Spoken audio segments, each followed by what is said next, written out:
мынакей 3 март Кыргыз Республикасынын мамлекеттик туусунун күнү экен, 1992-жылы кабыл алынган. Албетте сыймыктанабыз, өзүбүздүн туубуз бар, өзүбүздүн кийимибиз бар, өзүбүздүн гербибиз бар дегендей. Ал эми мынакей 5-март келе жаткан ак калпак күнү дагы экенин айтып өтөлү. Жана ошондой эле 5-март Кыргыз Республикасынын сот системасындагы кесиптик майрамы болуп эсептелет экен. Жана ошол боюнча бүгүн эфирибизге конок чакырганбыз. Ал конок ким десеңиздер, Ысык Көл областынын административдик сотунун төрайымы Абдыкадырова Зарина Омаровна келип отурат. Саламатсызбы? Саламатсызбы? Кандай келип алдыңыз? Жакшы. Эшик суук? Жок, эшик жакшы аябай. Жакшы. Жаздын өзү жыты, жаздын деми сырттан көрүнүп турат. Мынакей башында эле административдик сот деп айтып өтпөдүкпү? Элдин көбүнчөсү баягы көрүүчүлөрүбүздүн арасында да бар болуш керек. Административдик десе эле дароо эле баягы административдик штраф барго. 5000 сомдук же адамдын кайсы бир унаа айыппул салуу жөнүндө административдик штраф деп айтып коебуз. Деги эле административдик сот деген эмнени түшүндүрөт?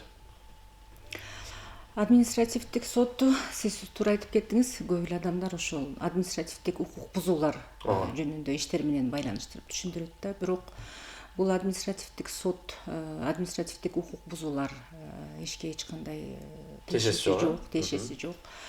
Административдик соттордун тарыхын айтып кетсем, ушул сот реформасынын жүргүзүү алкагында специализация, соттордун специализациясы деп коет. Ошону 2017-жылы биринчи административдик процессуалдык кодекс кабыл алынып, анан өзүнчө специализация болуп административдик соттор түзүлгөн. Административдик соттун түзүлүшүнүн максаты бул ар бир демократиялык мамлекетте мамлекеттик бийлик органдар тарабынан же жергиликтүү өзүн өзү башкаруу органдар тарабынан жарандардын укугу бузулса, жөнөкөй жарандардын, юридикалык жактардын ошол мамлекеттик бийликтин өзүнүн аракетин, алардын ошол өзүнүн ыйгарым укугунан аша чаппаш үчүн, жөнөкөй жарандардын укугун тебелебеш үчүн атайын ушундай административдик соттор түзүлгөн.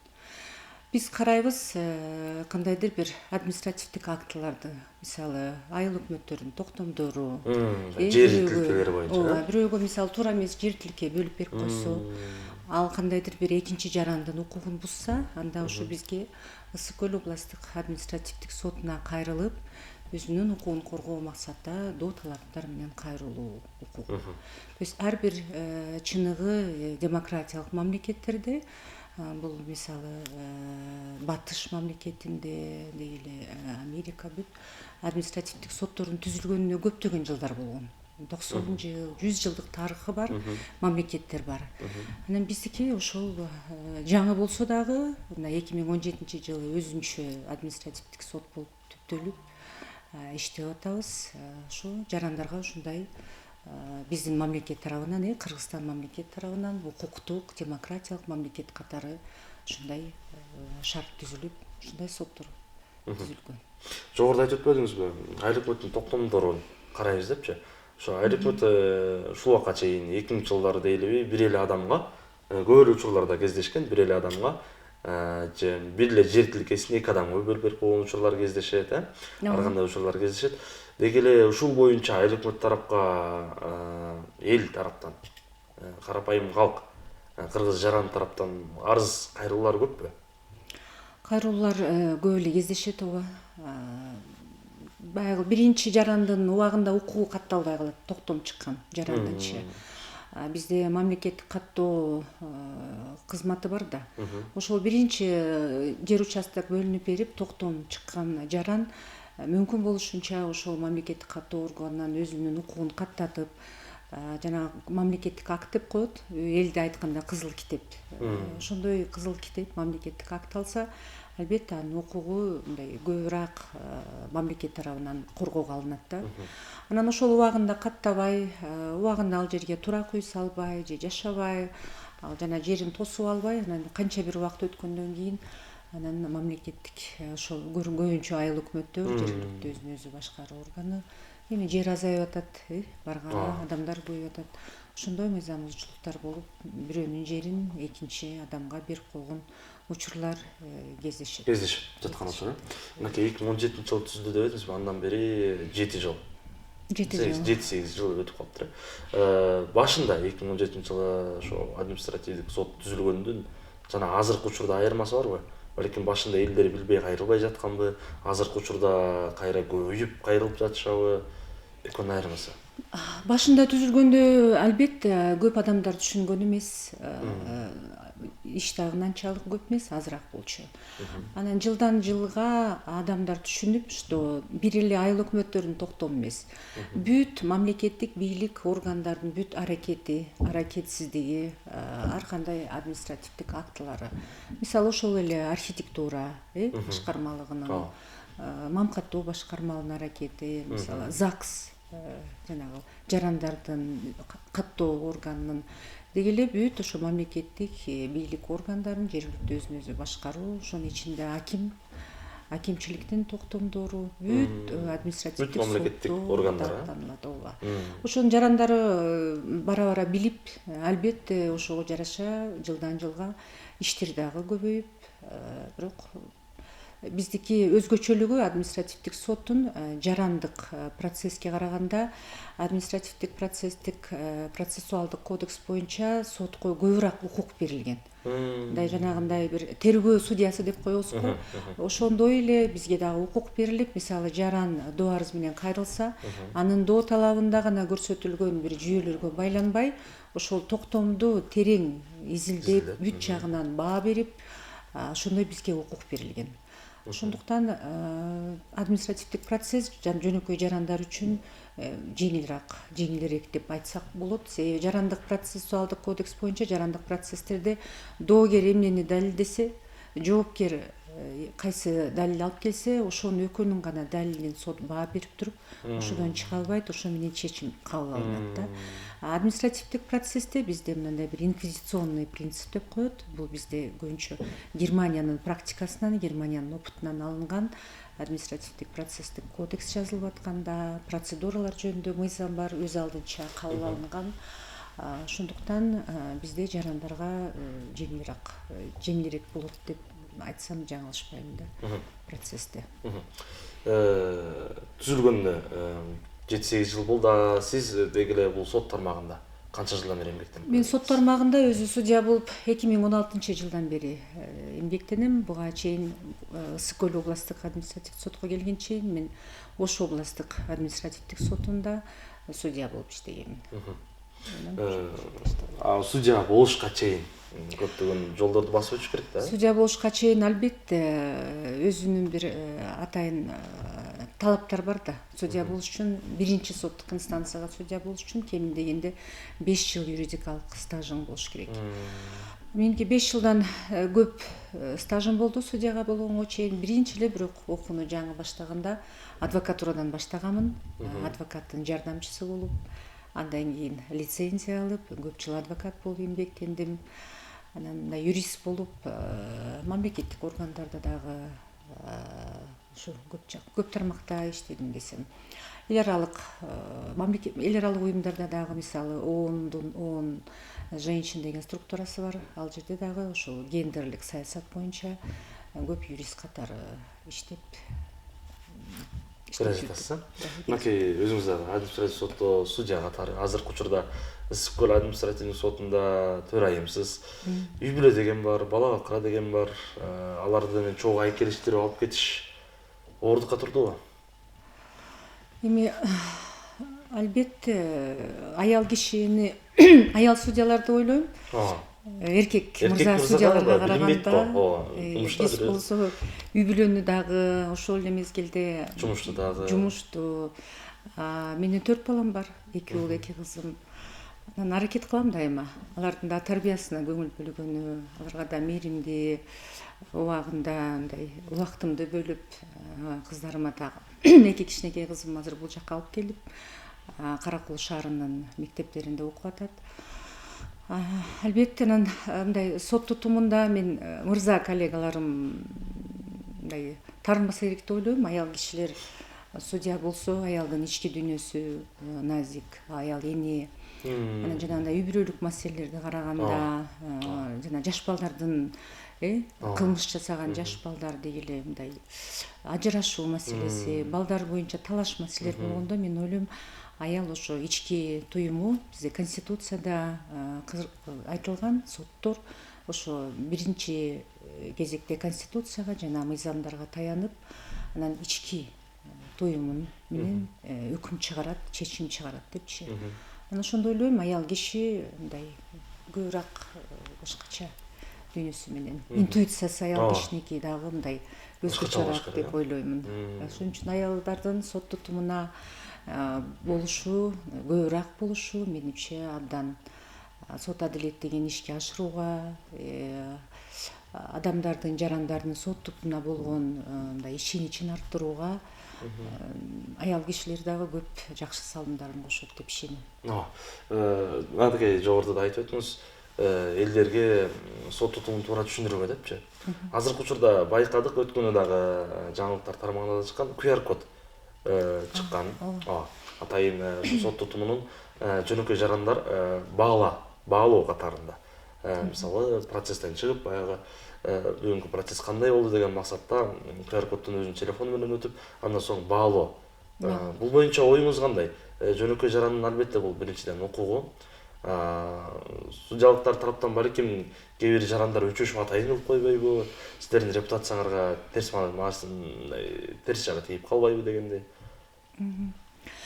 Абдан жакшы суроо болду. Ушул бул QR коддун өзү негизи мындай кичине тарыхына айтып кетсем, негизи биринчи бул атайын багыттуу сот тутумун өнүктүрүү боюнча биринчи албетте президент тарабынан бекитилген, президенттин указы менен бекитилген атайын багыттуу программа түзүлгөн. Бул 2023-төн 2026 жылга чейин.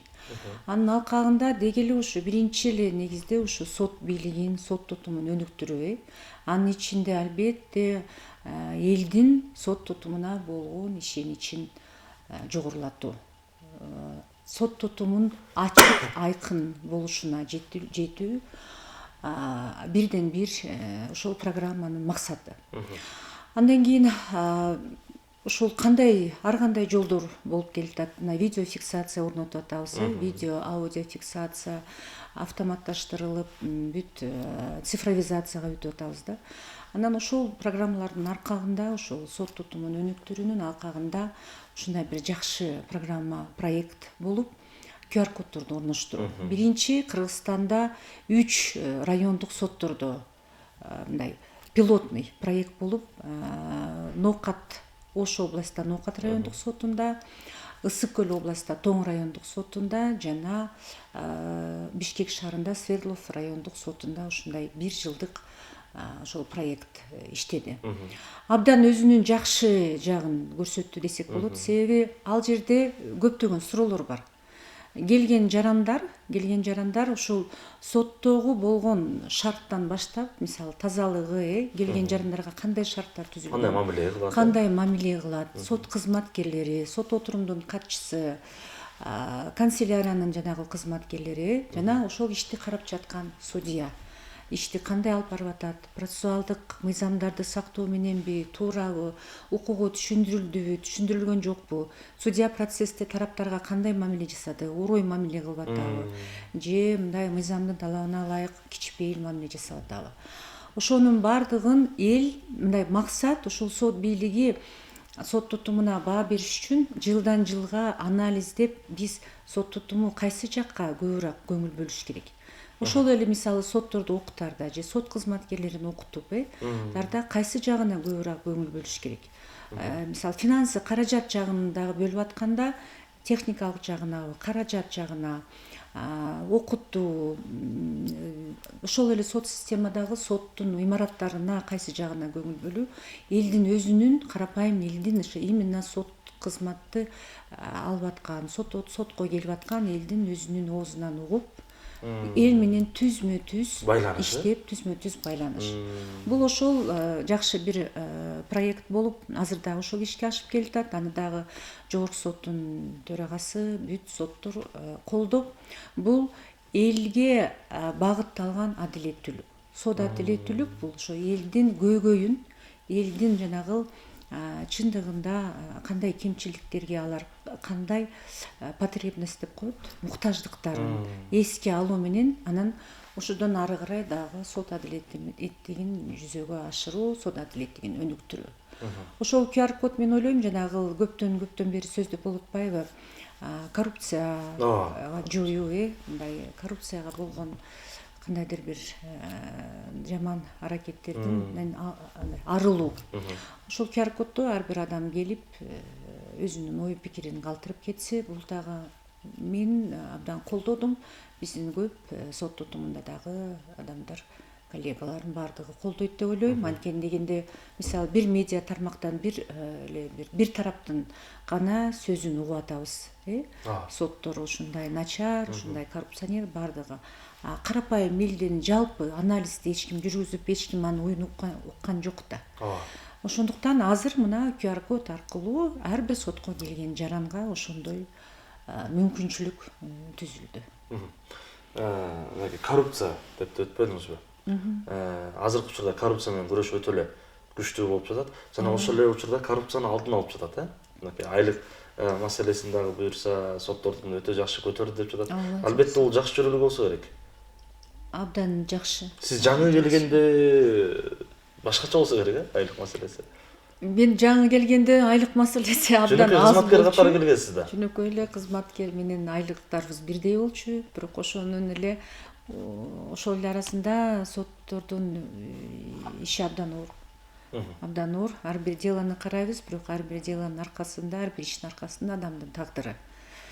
Анан келген тараптарга ойлойт болуш керек, жеңил эле булар деп эле, бирок андай эмес. Ар бир ишти чечүү ал оңойго турбайт. Канча деген мыйзамдарды, канча деген иштерди, канча деген өзүңдүн жүрөгүңөн ошонун баардыгын мындай талдап, туура эмес чечип албайм, туура эмес чечим же өкүм чыгарып калбайм деген албетте ар бир адамдын, ар бир судьянын жоопкерчилиги.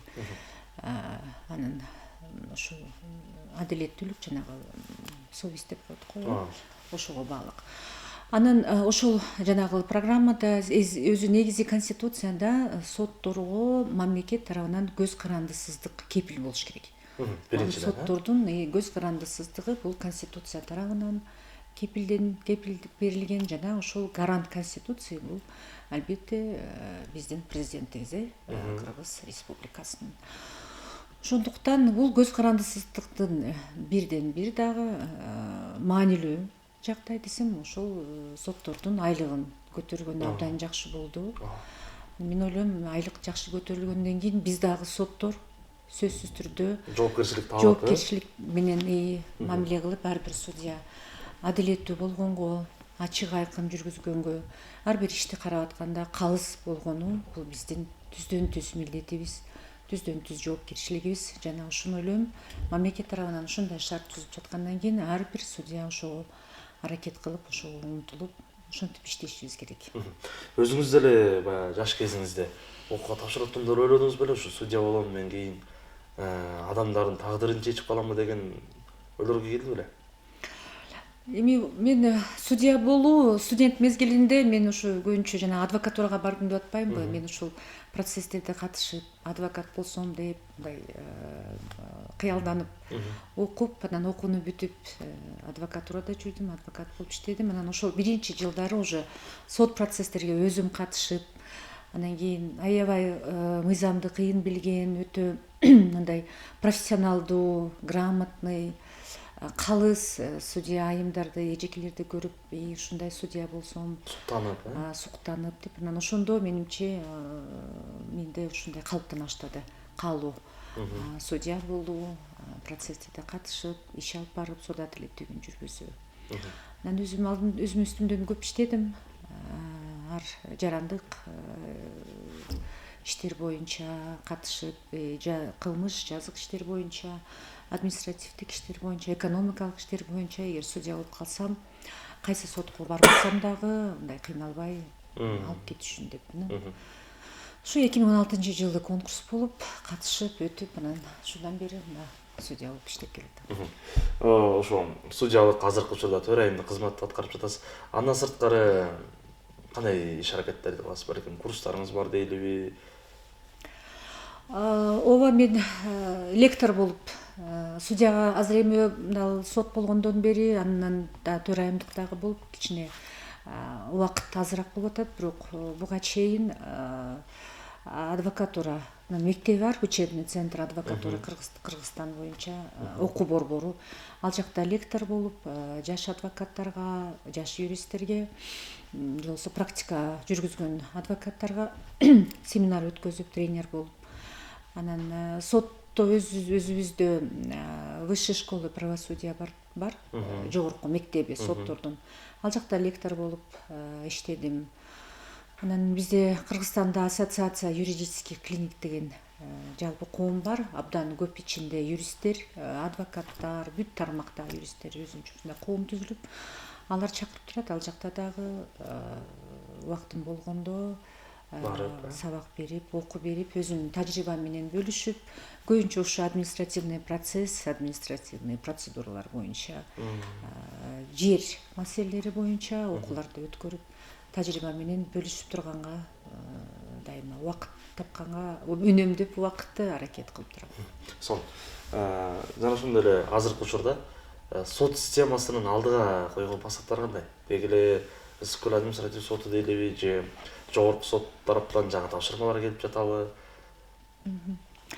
Биз ушул баарына эле белгилүү болду го, көп байма-бай массалык маалымат каражаттардан дагы көрсөтүп атты. Биз жаңы төрага дайындалды. Төрага бүт баштаганда өзүнүн иш сапарын ушул Ысык көл областы, Нарын, Талас, андан кийин бүт Кыргызстан боюнча кыдырып, дагы ошо соттук реформаны мындай этап менен келатат. Ошол дагы эле ошо соттук реформаны жүргүзүү. Жана айтып кеттим го, негизгиси багыт. Мурда мисалы көбүнчө мыйзамдын үстөмдүүлүгү, мыйзамдуулук ушул мындай үстөмдүүлүк болчу да сот реформада. Мыйзамдарды кабыл алуу, материалдык техникалык каражаттарды бөлүү, мындай цифровизация, ошону улантуу жана ошол жана айтып кеттим го, адилеттүүлүктү жүргүзүүдө мындай элге багытталган адилеттүүлүк.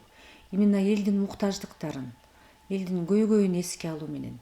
Анан албетте сот тутумунда дагы эле ошол адилеттүүлүктү, иштерди адилеттүүлүк менен жүргүзүп, айкын, ачык, сот процесстеринин баардыгы ачык болсун, айкын болсун. Анан элдерге жеңил болуш үчүн жанагы бүт цифровизациялуу сот тутумундачы, ошол эле доо арыздарды алууда тараптар мисалы онлайн аркылуу доо арыз берип, иштер даже ушул мүмкүн болсунча алыс тараптан келгендер кыйналып. Мисалы Ысык көл областтык административдик сот Каракол шаарында жайгашкан. Бизден кайсы жана алыс жактан келбейт. Ошол Тоң району. Тоң району, андан да Ысык көл районунан келип атышат. Ошону жеңилдетүү максатта онлайн процесстерге өткөрүү боюнча бүт ушул боюнча азыр иштер алып барылып жатат. Анан албетте анын ичинде мыйзамдарга байма-бай жарандык процесстик кодекс деген бар, административдик, жазык кодекс. Ошолду дагы гумандуулук жака көп басым жасап, мыйзамдарга өзгөрүү киргизүү. Анан ошол элдерге ыңгайлуу болуш үчүн процесстерге мына адилет үйү ачылды. Азырынча 2 областта, бири Жалал Абад областта, ал эми экинчи адилет үйү Ысык көл областта. Жарандарга жеңил болуш үчүн бир эле имараттын ичинде 3 сот жайгашкан. Ысык көл областтык административдик соту, Ысык көл областтык соту жана Каракол шаардык соту. Бул дагы ошол жарандарга ыңгайлуу болуш үчүн, жеңилирээк болуш үчүн ошондой алдыга дагы көптөгөн программалар коюлуп, максат ошол сот адилеттигин мындан ары өнүктүрүү. Албетте бул аны мойнубузга алабыз, себеби мунун баардыгы жаңылыктарга жарыяланып, жанагы биздин төрага айтып кетпедиби, өзүбүздү өзүбүз тазалашыбыз керек, ошол боюнча да иштешибиз керек деп. Анан ошол коррупциялык көрүнүштөргө боюнча жууюга ал жакта көп басым жасалып, иш алып барылып атат. Анан мамлекет тарабынан көп аткаруу бийлиги, президент өзү мындай колдоп чындыгында мына акыркы күндөрү сот системасына жакшы көңүл бөлүнүп бүт шарттар түзүлгөнгө аракет жасалып иштер алып барылып ошого каражаттар бөлүнүп келатат десем мен жаңылышпайм. Сонун айлыктарыңыз көтөрүлүп деги эле мынакей сот адилеттик үйү дагы жаңыртылган көргөнбүз. 5 этаждуу 5 кабаттуу сонун бир мекеме. Анықтан ошол айткан адилеттүүлүгүңүз мындан дагы арта берсин, дагы деле алдыга койгон максаттарыңыз иске ашсын дейли. Айлыгыңыздар дагы көтөрүлсүн. Ушундай каалоо тилектер болсун. Эркин микрофон болсун сизге. Кыргыз элине салам жолдопту же ой пикириңиз? Ой, сиздерге рахмат. Ушинтип бүгүн мына өзгөчө күн, себеби биздин Кыргызстандын мамлекеттик туусунун күнү. Бул биздин мамлекеттүүлүктүн атрибуттары да, герб, туу, өзүбүздүн конституция, негизгиси өзүбүздүн территориябыз бар, жерибиз бар. Ушу кыргыз элине өнүгүүнү гана каалайм. Биз кыргыз эли баардыгыбыз көрүп атабыз, жакшы өнүгүүлөр болуп атат, жакшы иштер жүрүп жатат. Ушуну дагы өнүгүүнү каалайм. Биз Кыргызстанданбыз, биз кыргыз элибиз дегенде мындай сыймык менен башыбызды көтөрүп, абдан өзүбүздүн тилибиз менен, өзүбүздүн мамлекетибиз менен сыймыктанып, ушундай дагы өнүгүүнү жаштарыбызга, бүт тигил элибизге тынччылык, асманыбыз ачык болсун, бүт элге аманчылык каалап кетет элем. Анан мына 5 мартта биздин сот тутумунун майрамы, былтыр 2024-жылы 100 жылдыгын өткөрдүк, абдан тарыхый болду. Дагы сот тутумуна жакшы өнүгүүлөрдү каалаймын. Элдердин сотко болгон, сот бийлигине болгон ишеничи күндөн күнгө жогорулап, биз дагы судьялар, сот кызматкерлери ошол боюнча өзүбүздүн аракетибизди жумшап, анан коллегаларымдын баардыгын ошо келе жаткан майрамы менен куттуктап, иштерине ийгилик, күч кубат, кажыбас кайрат, чечимдери дайыма адилеттүү болушун каалар элем. Анан ушу 8 март биздин аял заты абдан назик майрам менен куттуктайм биздин апаларды, сиңдилери, кыздарды, курбуларымды. Баардыгын ушу келе жаткан 8 март жарык, жаз, абдан кооз, ушундай баардыгы гүлдөгөн, жердин баардыгы мындай жаңырып, кыштан кийин ойгонуп дегендей баарына жакшылыктарды каалаймын. Үй бүлөлүк, бакыт, жүздөрүңүздөн эч качан жылуулук, сулуулук кетпесин, жүрөктөрүндө дайыма мээрим.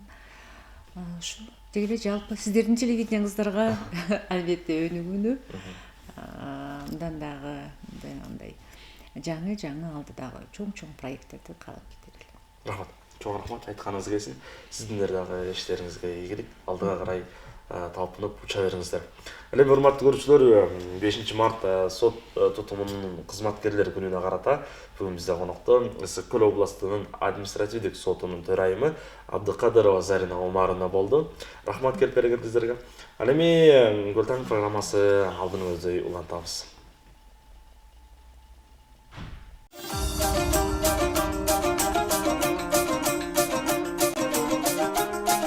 Динде оозду курма менен ачуу керек деп айтылат. Бир даана курма жетет, табитке карап жей берсе болот.